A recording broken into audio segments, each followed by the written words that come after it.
The truth shall set you free. Diba? Yes. The truth shall set you free. Alam niyo sa PNP, uso yung pasalubong. Everyone, they know that, Mr. Chair, kung may darating na bagong opisyal, kailangan may impact project, like pa-impress. Isa po yan, yung tatlong Chinese, Mr. Chair. Nakwento ni Sir Leonardo nga na nag-congratulate si Presidente. Oh. How about the death of General Wesley Barayuga? I don't know, sir, kung you can come up with a theory on this. But as, No, I'm not very into any theory. I do not want a theory. I want the truth. Yeah. Kasi, Fernandez. Kasi sinimulan mo na rin lang, naglilinis na rin tayo. It all started with the PCSO. And during our investigation, marami nag-come out na ng mga information about mga generals, mga former generals, mga colonels that are involved with the operation of the STL. Alam mo, medyo nakakalungkot to that even our PNP officials, members, ay nai-involve sa ating STL. Ang mabigat po, Mr. Chairman, yung STL na legal ay nagkakaroon ng paghahati sa legal at illegal. So, Madam Garma, may tatanong lamang po ako sa inyo. Since na andito na po tayo, nililinis na po natin ang lahat, no?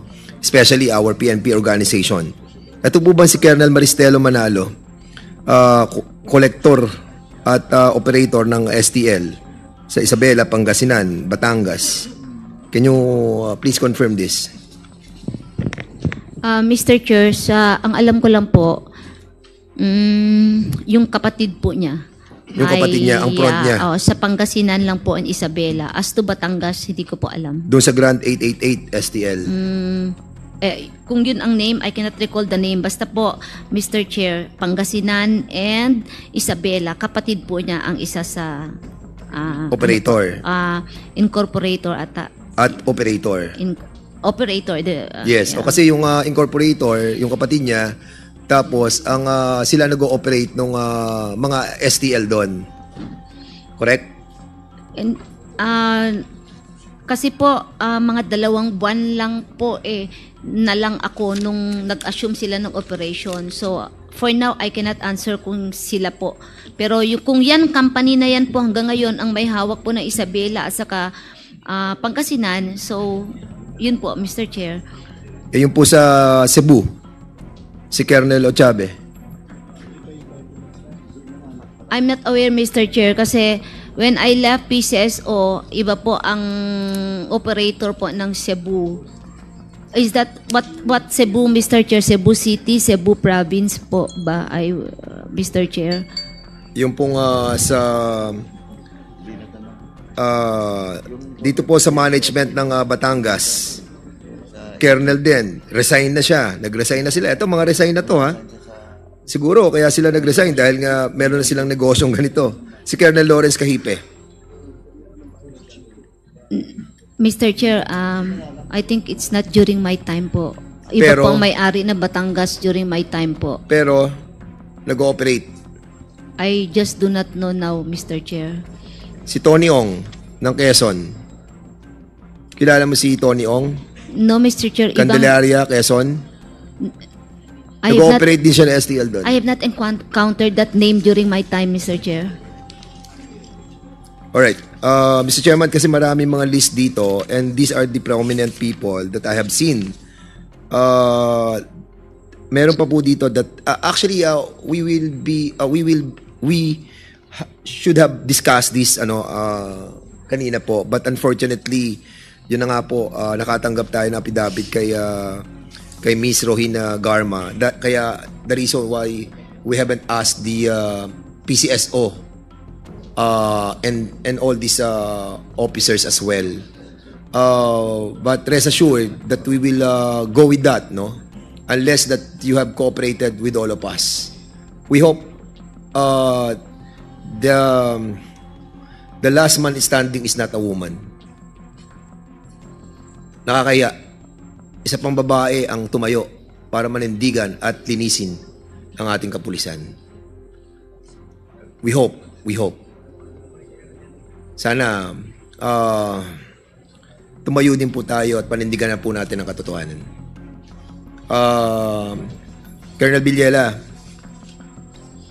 wala na lang po talagang oras pero we have already they have already executed an affidavit knowing the transfer of that $100,000. So we're just reminding all of you, that evidence come in this Quadcom without even lifting a hand for all of us. Sana po pag-isipan po ninyo. Yun lang po, Mr. Chairman. Maraming salamat po.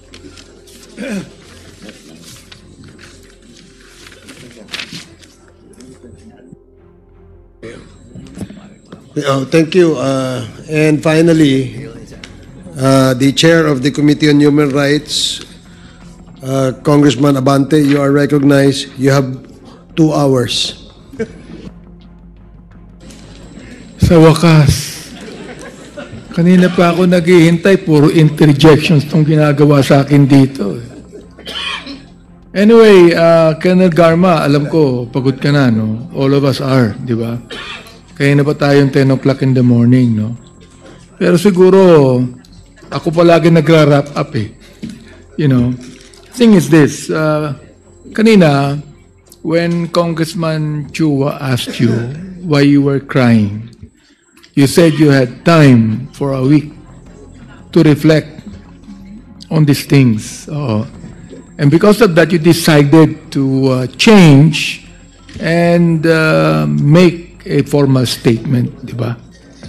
Then you said that you made mention of what the Lord Jesus said in the Bible, that the truth shall set you free. Di ba? Yes. The truth shall set you free. Of course, when the Lord Jesus Christ mentioned that, He was referring to His word, perfect word, holy word, while your word is not holy. But it is truthful as I can see. Mukhang nakalimutan natin kasi kanina sa affidavit mo, you mentioned that you were invited to serve as a resource person in the Quadcom regarding the investigation into the war on drugs of the previous administration, and you mentioned about the deaths of 3 Chinese inmates at the Davao Penal Colony. So will you now please tell us the truth about that, because your name was mentioned. Now, you said the truth shall set you free. So please tell us now the truth about those Chinese drug lords that were killed by 2 PDL, and those PDL were given 1 million pesos by a certain Art Narsoles, of which you are romantically linked. Now, please tell us the truth right now about that. Mr. Chair, during that time po, nag-iisip sila na kung ano po yung, alam niyo sa PNP, uso yung pasalubong. Everyone, they know that, Mr. Chair, kung may darating na bagong opisyal, kailangan may impact project, like pa-impress. Isa po yan, yung 3 Chinese, Mr. Chair, na it's well, I think hindi ko narinig ang planning, but I think yan po ang naging-resulta ng pag-uusap po ni Padilla when he reported to Sir Leonardo sa CIDG, because I heard him giving names, list kay Sir Leonardo, saying na involved lahat ito sa drugs. So I think dun siguro, ito po, pananaw ko lang po ha, dun siguro nag-start yung pag-conceptualize doon. And with regards to the reward, yeah, narinig ko rin po yun na may reward. Yung trabaho na yon. In fact, nakwento ni Sir Leonardo nga na nag-congratulate si Presidente. Oh, ano sabi niyo? Nag-congratulate si Presidente Narinig niyo yun? Yeah, kinuwento niya sa akin. Nakwento ni Yes, Colonel sir. Padilla. Nagkwento si Sir Leonardo sa amin. Marami nakarinig niyan, sir. Okay. So doon ko nalaman inaamin mo that you knew all about it and you were involved? Is that what you're saying? Hindi po ako involved, but I heard na lang po na ganun yung nangyari at may pa-thank you na nangyari na nakausap si Padilla according to Sir Leonardo na ginawa daw ni Presidente, which is yun naman din nasabi ni Padilla, kaya baka ho, totoo. Wala po ako doon nung nangyari yun, but kinuwento kasi. At least you mentioned some truths to it, no? Of course, you knowing Art Narsolis, Yes po. who was very much involved, even in the giving of the reward. Narinig niyo yun, di ba? Yes sir, kilala ko siya sir. Actually, during that time po, wala na po kaming relationship. Wala na. That time po na nangyari yung sa Chinese po, wala po kami. Do you know where he is now? Hindi ko po alam, Mr. Chair. Kasi iniimbita namin siya. Walang nangyayari. Anyway, I'm so glad that you said something about that. Now, how about the death of General Wesley Barayuga? Tell us the truth about Yes, sir. that. I don't know, sir, kung you can come up with a theory on this. But as, No, I'm not very into any theory. I do not want a theory. I want the truth. Yeah, I am explaining kasi up to now, puzzle din po sa akin. After I heard the testimony of General Pinili that he talked with Yusek Kitain and Senator Bongo, dun ko pinagpitakpi yung sarili kong analysis on dun po sa information. Because po March, when the President announced that I will assume as General Manager of PCSO, si Dongail po, na classmate ko, ay nag-text sa akin. Clarence Dongail, who is nasa Bilibid po, Mr. Chair. Nag-text siya sa akin na, "Oh, Bok, magpi-PCSO ka na pala." Sabi niya. Ay, hindi, text po, tawag po yun. Magpi-PCSO ka na pala, gumano. Sino sabi sa'yo? Clarence Dongail po. Clarence Dongail. That time po maraming tumatawag na classmate ko sa akin. I do not know kung saan nila kinukuha ang phone number ko. I think everybody knows my phone number during that time. He called me. Sabi niya, magpi-PCSO ka na. Alam mo ba na ang board secretary niyo dyan ay involved sa drugs? Sabi ko, oh? Sabi ko, oo, tinago lang ng mga class 83 yan dyan. That's his term to me. Tapos sabi ko, hindi ko alam yan. Sabi ko, oo, kasi yung mga, nagkwento na siya, sir, marami na siyang kwento. So, ang ginawa ko lang, sir, I relate it kina, sir. And he mentioned the name of General Barayuga. Opo, sabi niya, Barayuga, kasi napang-abot daw niya po. Nagpang-abot niya po nagpang-abot po sila daw sa kung saan yung na-assign pa si General Barayuga at saan siya na-assign din noon nung junior officer pa siya before siya nakulong. So what I did only, sir, since I don't have the resources to validate or whatever, I just nirelay ko lang po ang info for validation.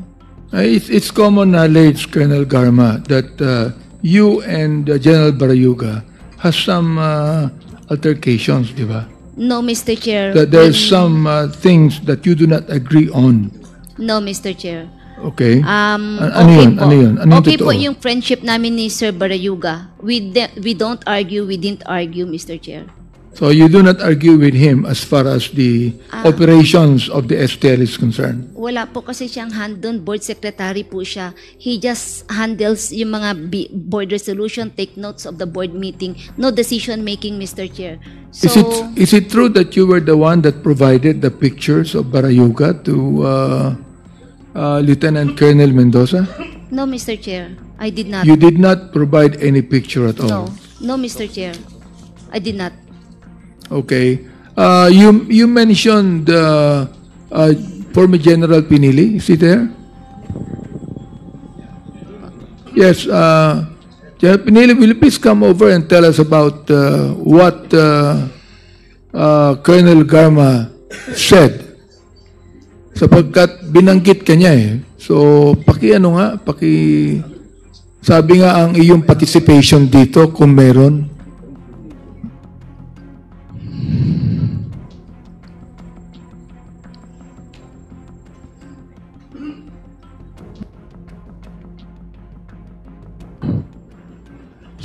Your Honor, I'm a former chairman of PCSO, Anselmo Simeon P. Pinili, and I am very sad. Did you take your oath yet? Have Yes, you? Your Honor. Okay, go ahead, go ahead. I'm very sad that the former GM said that my honorable classmates was involved in drugs. And I hope that she is not lying, because my classmate lifestyle is, for me, is so simple. He has no car, he walks, and after retirement, he always been employed. So, during my experience with him, when he prays, You still have saying something here, General. But you're saying that you're the classmate of General Barayuga? pardon, sir? You were. Okay. Yes, Now, I'm will the you classmate. please, Colonel Garma, will you please repeat what you said a moment ago when you mentioned General Pinili? Will you please repeat that so he could be able to hear what you said? Last hearing po, when Yes. when the chair po mentioned of meeting after the death of General Barayuga, he mentioned of meeting Senator Bongo and Yusek Kitain, and he also mentioned yung kanyang theory, like saying that during that time daw, General Barayuga is about to give evidence daw, may hawak doon na evidence in connection with corruption against me. Yun po ang pagkaintindi ko po sa kanyang sinabi last board meeting. Well, that's what General Pinili said. Opo. If you will allow me to explain po what really happened in PCSO, so I could expand Go ahead, po. go ahead. Kasi po, when I was, pag-assume ko po sa PCSO, Mr. Chair, that was almost a week after I sought an audience po kay PRRD. I was the one who talked to PRRD mentioning po yung mga irregularities sa PCSO. Like sa STL, there are waivers that were approved by the board. Ibig po sabihin, yung original na GMMRR po ng STL, pina-waive po ng board ang mga utang. Halimbawa STLA may utang na 20 million dahil sinasabi daw nila na lugi sila. O sige, i-waive na lang natin yan, 20 million mo, gawin na lang natin 10, i-post-dated mo na lang yan. Ito na lang yung bago mo GMMRR. From 10 million, gawin na lang natin 8. Reduction of GMMRR po yon. Meron din po mga bond po na instead na cash po ang bond, naging installment. Mga ganon. So, yun po yung naabutan ko. And there are also reduction of GMMRR na hindi pa po na-cancel yung previous contract, ay in-implement na po yung bagong amount na board resolution lang naman po ang na-issue. Meron din pong in-implement pero walang kontrata. May kontrata, hindi napirmahan. May kontrata na pirmado, hindi mo alam kung sinong pumirma. So those are the irregularities po na nangyari, and kung i-compute mo po nawala kay PCSO, I think, if I'm not mistaken, meron naman po listahan ng PCSO, that is around 5 billion ang nawawalang 5 pera. billion. Oo, more or less. I'm not sure of the figure, pero yan po yung estimate. So, I reported that to the President because bawal po yun. Na i-waiver mo, ang cash bond installment mo, i-merge mo yung isang company, 3 area, isang company, i-merge mo into one, para sa ganun yung bond is ma-reduce, instead of 15 million ay magiging isang 15 million na lang, so nakatipid ka ng 30 million. Mga ganun po yung sitwasyon noon. So, there was during that time, and I assume also, may nag-garnish po na 700 plus million ang TMA sa account ng PCSO na parang nawalang bula At paano nalaman ng TMA ang bank account ng PCSO sa PNB and I forgot the other bank, which is a mystery hanggang nung umalis ako, parang walang klarong nangyari. Hindi namin alam kung paano nangyari na wala na lang yung 700 plus million sa account ng PCSO. Up to now yan, alam niya ng PCSO. I don't know kung na-account na o naibalik na ba na TMA. Nagkaroon po ng case po yan. With regard sa peryahan ng bayan, pag-assume ko po, Mr. Chair, meron pong court CA decision. CA decision instructing PCSO to an status quo and directing PCSO to send representatives sa draw court ng peryahan ng bayan and while mag-arbitrate to resolve the issue ni PCSO and the peryahan. And pag-assume ko po, meron ng board resolution adopting the Court of Appeals decision. So that is why when I assume, sir, sabi ko, itong status ni peryahan, I think we should implement because there's a court order and the board decided to adopt. Pero that time po, kinasuhan na po ng peryahan si Chairman Pinili for not following the CA order po. So, ayaw ng board na implement. So sabi ko, let us cancel then the board resolution. Para sa ganun naman, wala akong i-implement. Kasi implementer lang naman ang GM po. Ayaw po nila ipakancel. Sabi ko, kung ayaw niya i-cancel, then I will implement because there's a board resolution adopting the CA decision. So, mga ganun po yung sitwasyon during that time. Nalaman po ni Presidente, kaya pinakancel niya lahat ng game. At sabi niya sa akin, ayusin niyo muna lahat yan, magbayad muna lahat ng STL before niyo ipa-resume. Is that related to the killing of Barayuga? Mr. Chair, May the President directed NBI to investigate the board. In fact, there was a board meeting that Yusek Kitain instructed the board to resign. But nobody resigned. Sabi nila, wala naman daw kasalanan. So naiwan sila sa board po. And during that time, NBI investigated po yung allegation of corruption. So, humingi po ng mga documents ang NBI, which I complied. And there are also documents that Sir Barayuga should also comply at isubmit niya sa NBI. So yun po yung sitwasyon noon, sir, na sinasabing may corruption, may mga documents, isasubmit talaga si Sir Barayuga sa NBI, which is yun yung allegation po ng mga irregularities na nangyari po in the past, not during my time. And last quarter of 2020, Eric Destor met me po. Nag-usap kami sa Shangri-La. Sino po? Eric Destor. He was the OIC NBI during that time. Nangumusta siya. Sabi ko, it's okay. Inaayos naman namin lahat. Sabi ko, kumusta po yung investigation nyo, kako? Ang sabi niya, tapos na daw yung investigation na ginawa nila sa PCSO. Tinanong ko, ano bang resulta? Sabi niya sa akin, lahat ng board ay tatamaan. And there are some AGMs po na involved kasi may mga napirmahan. Tapos sabi ko, asan yung papel? Sinabmit ko na sa Malacanang. Binigyan ko si Senator Bongo at saka ang PMS para makarating kay Presidente. So sabi ko, okay, pwede ba humingi ng result? Sabi niya, hindi pwede, confidential.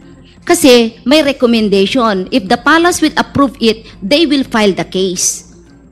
Hanggang na lang po umalis ako, wala pong nangyari. Hanggang sa nahirapan na lang ako sa PCSO, Mr. Chair, at sobrang hirap ko dahil po may mga pressure like yung Smart Info, yung joint venture na Chinalat, na ako lang po nagdesisyon at kuminsan pati po si Director Sandra Cam ay nagkakaintindihan kami kasi nga hindi po tama. When you talk with the NBI director, was Barayuga still alive? Hindi na po. Namatay na po. Namatay na siya? Opo, wala na siya. Kasi parang back to almost normal na yun eh. Nung nag-start na kaming slowly babalik na yung operation namin. Ganun po yung sitwasyon noon. And marami pa po, if I can tell you, and documents will also show talaga sa PCSO that there are plenty of irregularities which I really fought for it. Do you And have documents to show? Do you still have documents to show? I have some documents, but definitely meron document ng legal Now, at will ang you void po submit ng to us the PCSO. documents that you're keeping? Pag makalabas po ako, sir, kay hindi ko Okay, you ako lang promise that, no? nakakaalam. Nakalabas ka, you will Hahanapin submit ko po. documents to me. Yung po to na, us, to mga the natago committee. ko lang po. Yes. Okay. So, General Pinili, now, tell us now what you would like to say. Because ikaw ang pinalitan ni Colonel Garma, di ba? No, sir. I'm the chairman of PCSO. Chairman, okay. Chairman, sige. I just preside during board meeting. For the information of the Quadcom, it was pandemic. Our board meeting was always online. I'm in Davao City since March.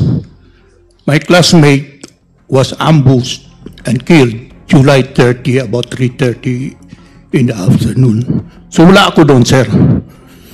So itong issue niya about maraming problema ng PCSO, siguro hindi dito yon pag-usapan. And maybe the AGMs here present can attest na talagang na-manage namin ang PCSO before the arrival of now former GM. So yung sinasabi niya na about KMA, the AGMs here will bear me out na ako yung nag-insist na hindi talaga mag-provide ang TMA ng papers ng PCSO. So, ang issue kasi dito, Mr. Chair, is yung pagpatay ng classmate ko. Pero namang whistleblower na si Police Colonel Mendoza. So, dapat yun ang pag-usapan. Kasi pag sabihin niya yung pagdating niya, maraming nakita siyang mga problema, hindi yun ang issue. Kung yun ang aming ating pagdebatehan dito, dapat Mr. Chair. investigation sana. Mr. Chair. Yes, Congressman Akop, with the indulgence of Congressman Abante. A point of order lang, Mr. Chair. Oh, yes, what is the point of order? Kasi hindi ko matanggap na yung underclass ko. Tuturuan ako kung anong gagawin natin dito eh. You know, you become a congressman first before you can tell us what to do. When we want to discuss something here, wala kang pakialam doon kasi kami nagkukuha ng agenda rito eh. Pero to tell you frankly, ako yung upper class mo, nainis ako doon sa sinabi mo, nasasabihan mo ako kung anong gagawin ko. Thank you, Mr. Chair. Thank you, Congressman Akop. Please continue, I'm sorry, Your Congressman Honor. Abante. Mr. Chair, I believe to General Pinili, no, tama yung sinabi po ng upper class ninyo. Ako rin po gusto kong sabihin na whatever we discuss here and investigate in this committee is related. Related po yan sa pagpatay. Hindi pwedeng hindi yan related. Alright? Now, that's the issue we should discuss. But the issue here is also corruption. So I'm asking now, before I would ask Colonel Garma, I would like to give way to Congressman Paduano for something that is related to what we're discussing about. Chairman, if you, Colonel Garma, you mentioned about the information given to you by Clarence Tungael, your classmate.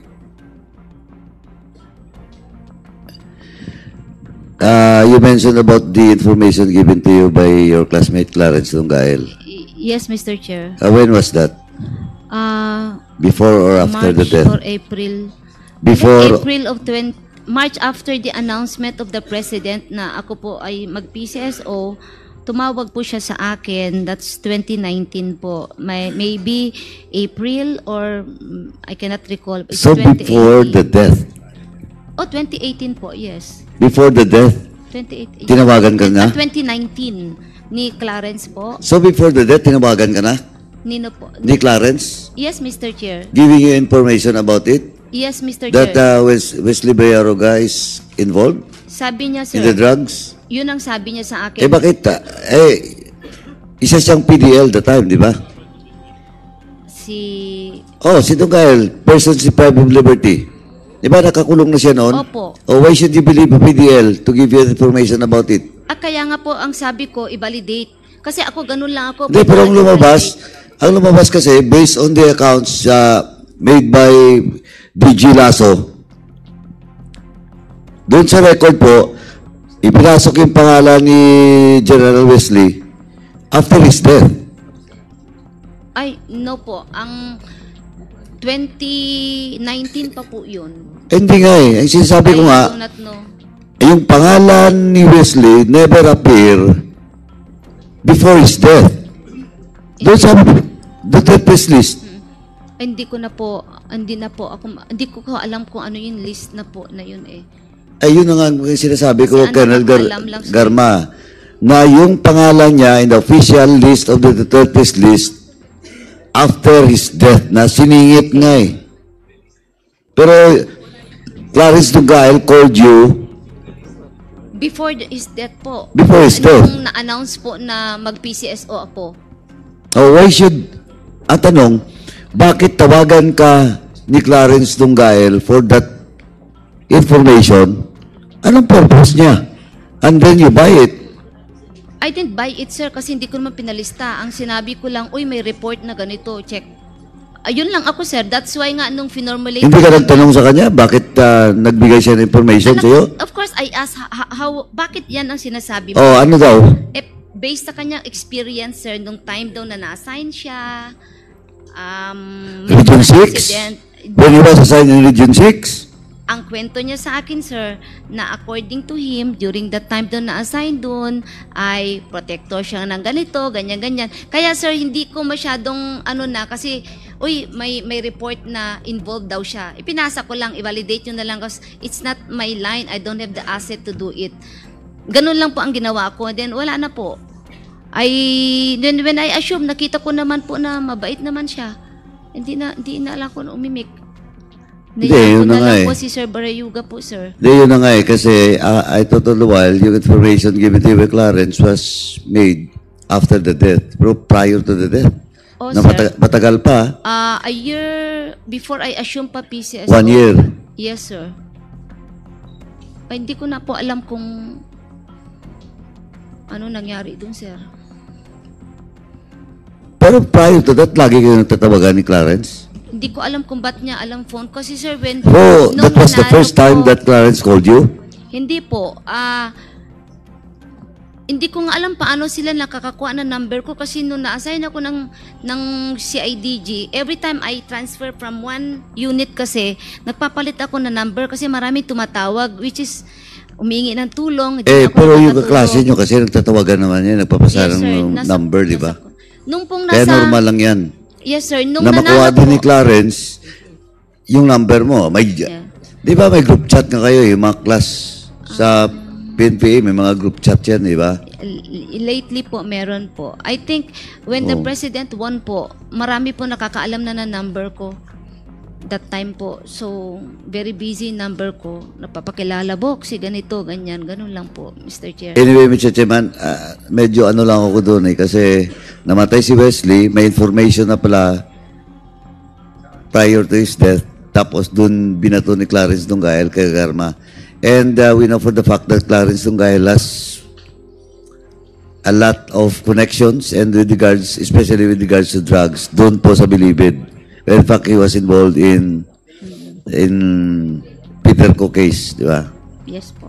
Anyway, tingnan natin. Baka mapalaliman natin yung information na yan later. Yes, sir. Thank you, Mr. Chair, so gusto mo sabihin ngayon, Galma, that you have nothing to do with the death, with the killing of General Barayuga? Wala po, Mr. Chair. Wala.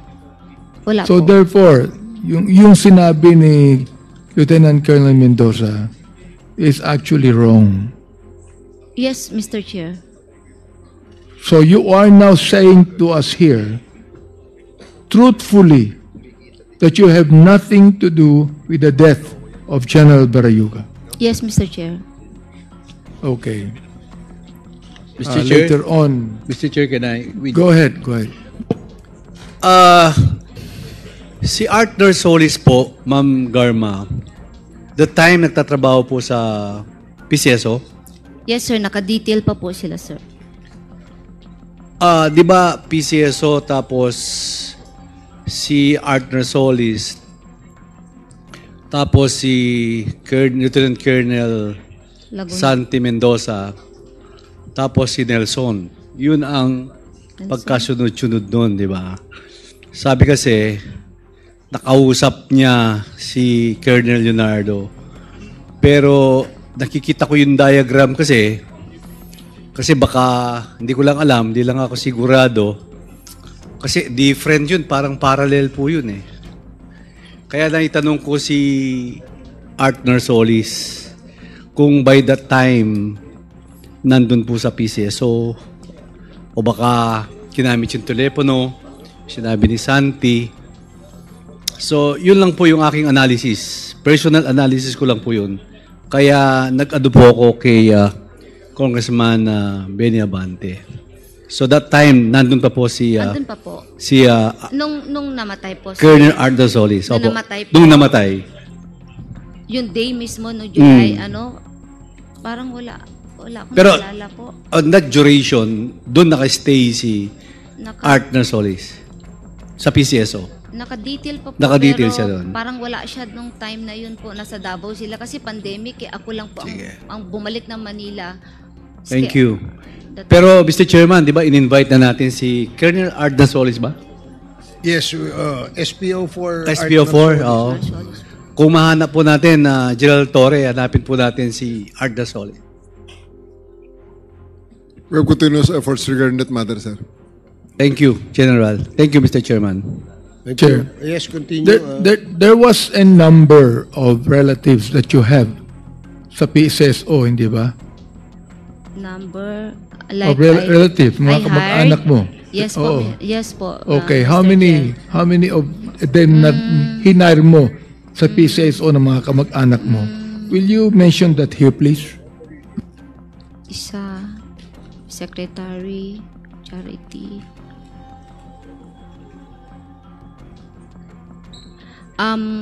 One po as my secretary, private secretary. And then yung isa po is parang executive assistant 3. Yung isa po is parang mababa lang po yung bakante na I cannot recall the positions, pero puro po mabababa na position po. Ang pinakamataas lang po noon is EA 3 na position po ang naibigay ko. Including your daughter or son? I don't have a son, Mr. Chair. My daughter, as confidential agent, for a few months lang po yun. After I took her back from US, kasi kinustudi ko na siya, sabi ko, para may trabaho ka, then I'll hire you. So bakit mo binigyan ng trabaho sa PSSO yung mga kamag-anak mo? Mr. Chair, wala naman sigurong hindi mag-hire ng kamag-anak kasi the position po is trust and confidence. Like secretary, private secretary, I need someone I trust. Like siguro driver, I need someone I trust. And there are positions na allowed naman.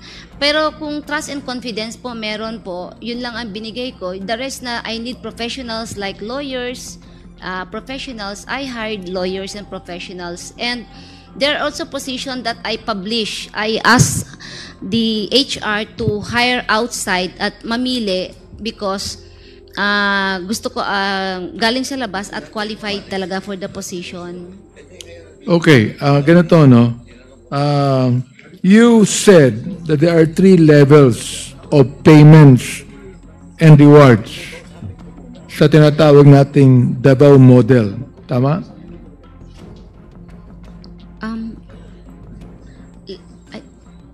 There are levels like 3 levels of payments and rewards.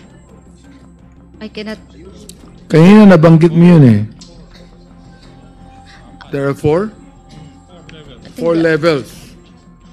Oo. There are 4 levels na nabanggit mo, hindi ba? Yes po. I think Okay. I was looking at it and sabi ko nga, ang laking pera ang lumabas dito. The fact that thousands were killed, actually. So I would like to ask our PNP personnel here. Diba? General Torre. Nakita ko yata si General Karamat dito, ha? I'd like to ask them if you share the statement of Colonel Garma na meron 4 na level ng payment and rewards to policemen na pumatay ng mga drug pushers, drug lords, drug traffickers. Do you share that statement? General Torre, do you deny or do you share the statement? Sir, I have no personal knowledge regarding that matter. Because truth to tell, sir, if I may be allowed to speak candidly, that's something that's the kind of system that will eventually be right at the very start. That's not against. So you're that's saying not that within you the have law. no personal knowledge I of don't that, have personal knowledge regarding that and you matter, have sir. not heard it even. No, sir. No, you haven't. Colonel Patay, Yes, Mr. Chair. Dinenay mo kanina. Are you still denying it now? Wala po akong knowledge yan, Mr. Chair. You have no personal knowledge then. Wala po, Mr. I'd like Chair. to ask, where's Colonel Marcos? Colonel Marcos, do you share the statement that was given to us by Colonel Garma about the payment and rewards, or you also deny that? Pertaining to the reward system, sir, tama po si Colonel Garma doon, nag-circulate po yan sa buong PNP organization. Pero ang makaka-validate lang po talaga niyan is yung inner circle po ng gaya si Colonel Garma, yung mga nakakaalam talaga, sir. May natanggap yung pumatay kay Mayor Espinosa. Wala naman po akong natanggap doon, sir, kasi may operation. Hindi ikaw ang sinasabi ko. May natanggap ba yung mga pumatay? Hindi naman ikaw ang pumatay, di ba? Po, sir, hindi naman po. Yun pala naman eh. Ang natanong ko, mayroon ba natanggap yung pumatay? Wala naman po siguro, sir, kasi... Hindi mo alam. Opo, yung unang... Si Major Laraga, may natanggap ba siya? Wala po yata, sir. Ngayon, sir, yung war on drugs kasi, sir, nung umpisa, wala pong ganyang reward system. Yung talagang operation, true operation on listed drugs personalities. Pero napansin siguro, sir, nung administration na medyo walang masyadong nagpa-participate. So nung nakakulong na po ako, sir, naka-restricted, parang narinig ko, sir, na nag-umpisa na po yung reward system to encourage other officers, other personnel. Nakatanggap si Major Laraga at yung mga pulis, hindi mo alam. Hindi po kasi Luca, nakakapagtaka na papatay nila sa loob ng selda eh. Si Mayor Espinosa eh. Nakakapagtaka kahit sino. At tanungin mo, nakakapagtaka, nakakulong na yung tao eh. Papatayin nyo. Ngayon, nalaman natin mayroong payment and rewards. Hindi mo alam, hindi ka nang katanggap dahil hindi naman talaga ikaw ang pumatay, di ba? Yes, Mr. Chair. At hindi mo alam na mayroong payment and reward na binibigay sa mga pumatay. Tama ako, mali? It's true na naririnig po ng kapulisan yan, sir. Pati ako, sir, naririnig ko po. Si General Karamat ba nandiyan kanina? Nandiyan kanina eh. Wala na ba ngayon? Wala na, no? Okay? Now, Colonel Garma, have you heard of the killing of Mayor Cesar Perez of Los Baños? Pinatay during the drug war? Hindi po. At merong silang pinagbintangan. Ang biktima po ay nakulong na konsehal, si Norbin Tamisin. Have you heard of that? No, Mr. Chair. Hindi mo narinig. Hindi po. How about the killing of Mayor Halili of Tanawan, Batangas? Mayor Halili. Sa drugs din po yun eh. Yes, Mr. Chair. Narinig ko po Narinig yun. mo? Opo. Okay. So, therefore, totoo yung sinasabi mo na kapag mayroong napatay ang pulis, may natatanggap. Totoo po yun, Mr. Baliktarin po natin. Halimbawa kaya, ang binibigyan ng reward, yung hindi nakakapatay. Mas maganda, di ba? Yung bibigyan ng reward, yung imbis na papatayin, hinuhuli, kinukulong, at kinakasuhan. Di ba mas maganda yung ganon? Yes po, yun na-file sana ng kaso. Siguro konti lang ang namatay. Tama ba ako? Colonel Marcos, am I right? Siguro konti lang ang namatay, ang pinatay. Kung walang payment and reward, konti lang ang pinatay. It's possible, Mr. Chair. Possible. So anyway, Mr. Chair, nakita po natin to and I'm so glad na gusto ko lang pong basahin ang isang manifestasyon dito na naisulat sapagkat sayang naman kung hindi ko babasahin ito. Alright? Itong Davao model ng payment and reward system ay nakakatakot at talaga namang inaabuso. Kung tutuusin, ang reward system ay maghihikayat sa mga pulis na pumatay upang makuha ang reward nila na pera. Tulad po ng sinabi ng aking kasama dito si Congressman Romy Acop. Tulad po na nabanggit ni Congressman JJ na ito yung love of money. Ibig sabihin, Mr. Chair, walang pinagkaiba ang reward system na ito doon sa mga drug pusher na kumukuha rin ng pera dahil sa droga.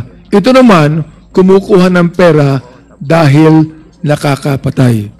Walang pinagkaiba, mga kaibigan. At sino bang ayaw makakuha ng pera? Kapansin-pansin din na ang laki ng discretion ng mga pulis. Dahil on a mere suspicion, pwede silang pumatay at yung suspect ay hindi man lang binigyan ng pagkakataon mag-explain or ilaban ang kanyang sarili. Kaya nga po, this is a violation of their constitutional right. Paano kung mistaken identity? Tulad ang napatay na 9 na taon. Tulad ang napatay na si Kian na 17 years old. Ito ay mga mistaken identity. Paano kung galit lang sa iyo ang isang pulis at bigla ka na lang sinama sa listahan ng suspect? Paano kung nagkataon parehas kayo ng pangalan? Ang daming mali sa sistema na ito. At ang pinakamalala, walang reward ang apprehension o paghuli ng suspect. Kung gusto mo ng pera, patayin mo ang suspect. Last question, Mr. Chair, to Vice Chair Bernardo. What is now the status of Commissioner Leonardo in NAPOLCOM? Sir, I was just, I was able to read a letter that his resignation had been accepted, sir. I will be getting the official notice, sir, maybe by Monday, sir. So you will not anymore charge him administratively? Last week, sir, I convened the remaining commissioners, and I was asking if we would be reporting to the Office of the President through the SILG that we are supposed to recommend the conduct of administrative investigation. Inasmuch as the PNP and the Internal Affairs and NBI would be conducting a criminal investigation, it is also be more expeditious, considering if an administrative case will be conducted, it would be more quicker, considering the evidence necessary would be substantial evidence, sir. but we were being told that he tendered his resignation, and I was asking my colleague, I was outvoted that they suggested to wait for developments. But personally, I would like to file administrative case. Thank you, Mr. Chair. That ends my interpellation and manifestation. Maraming salamat po sa inyo. Thank you, Congressman Abante. And Before we end, Mr. Chairman, Congressman Fernandez. yes, since there are reports, some reports that been received by this Quadcom in relation to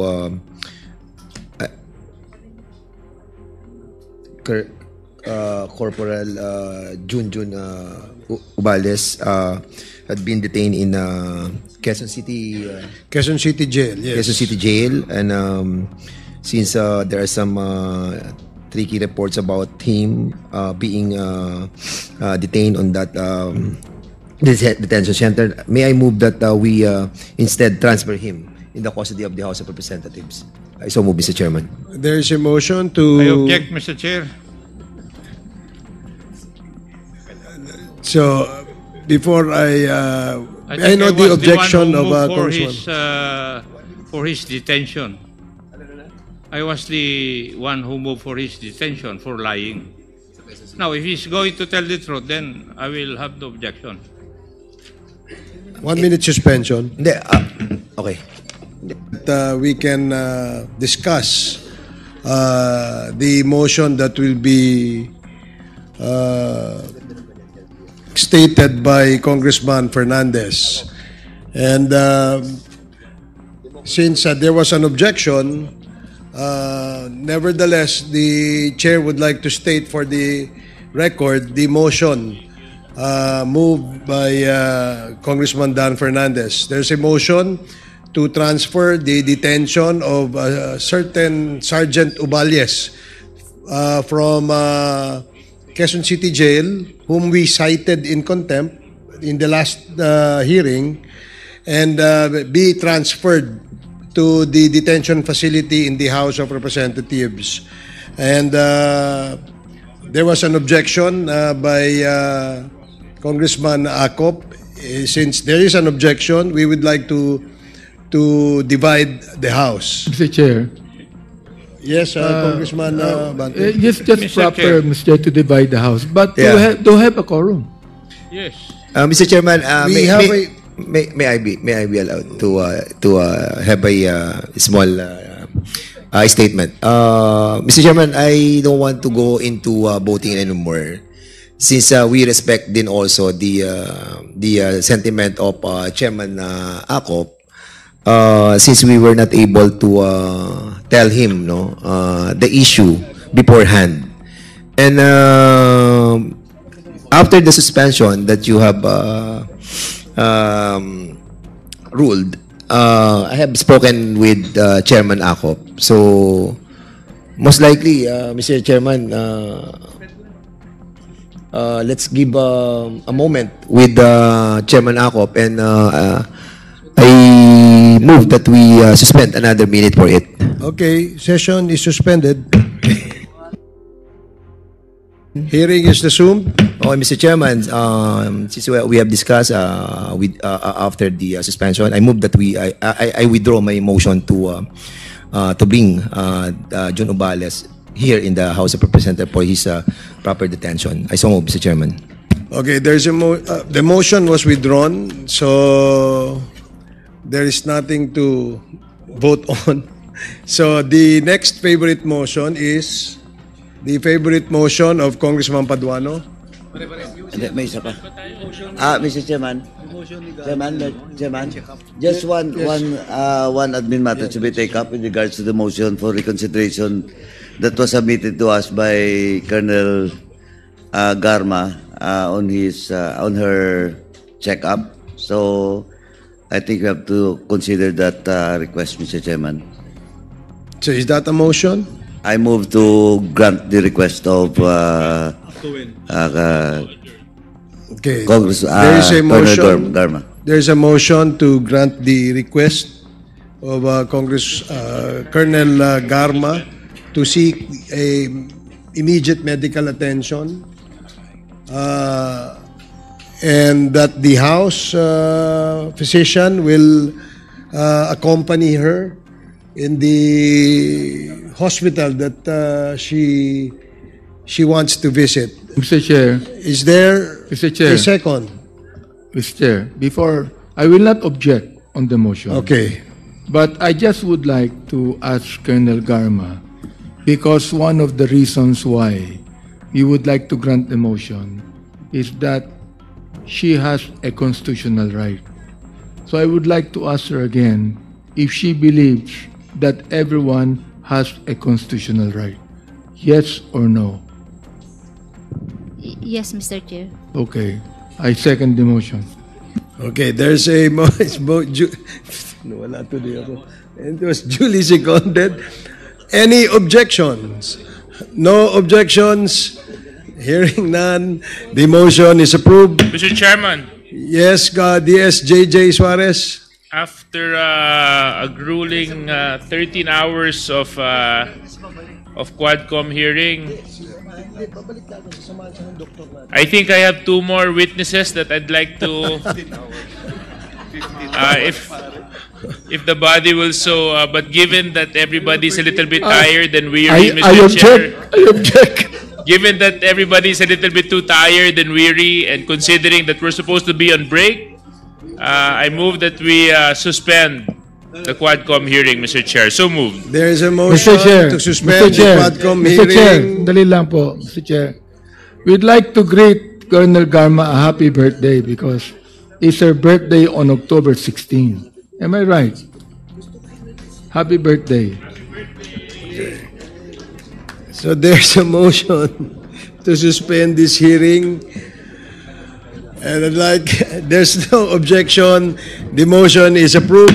Thank you to all our resource persons, and we hope that in the next Quadcom hearing, you will still attend. Para sa iba pang karagdagang mga balita at impormasyon, ay huwag po nating kalimutang mag-like, share at comment sa video na ito, at huwag po rin nating kalimutang mag-subscribe to continue supporting us. Maraming salamat po sa inyong panonood, at naway tangkilikin po ninyo ang aming YouTube channel.